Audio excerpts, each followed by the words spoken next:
સુરતના રાંદેરમાં એક યુવાનની હત્યા કરનાર આરોપીની પોલીસે ધરપકડ કરી છે. સામાન્ય બોલાચાલીમાં મિત્રએ જ મિત્રની હત્યા કરી હતી. સુરતના રાંદેર વિસ્તારમાં 2 દિવસ પહેલા એક હત્યાની ઘટના સામે આવી હતી. હનુમાન ટેકરી પાસે મિત્રને ચપ્પુના ઘા ઝીકી મોતને ઘાટ ઉતારી દીધો હતો.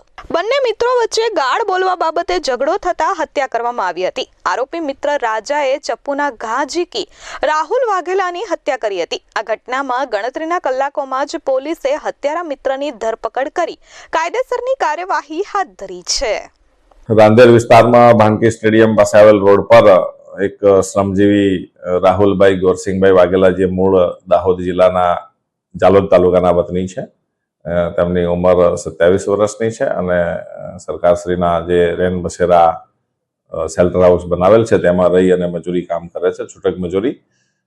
તેમની સાથે અબ્દુલ રહેમાન શેખ નામનો 42 વર્ષની ઉંમરનો છે, જે અહીંયા સુકૂન ટેનામેન્ટ ન્યૂ રાંદેર રોડમાં રહે છે.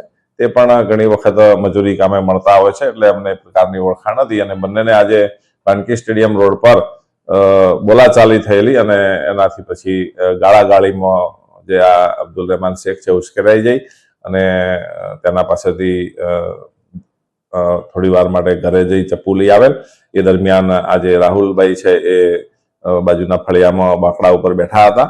એ દરમિયાન તેઓએ ચપ્પુ વતી તેમને પીઠના ભાગે, છાતીના ભાગે ઈજા કરતા તેઓને સારવાર માટે લઈ જતા દરમિયાન મૃત્યુ નિપજેલ છે અને આ બાબતે હત્યાનો ગુનો નોંધી વિથ એટ્રોસિટીની કલમો લગાડી અને આગળની તપાસ DYSP Shri SC/ST cell atrocity સાહેબનાઓ સંભાળેલ છે અને આરોપીને પકડી પાડવામાં આવેલ છે. Bureau report S24 news, Surat.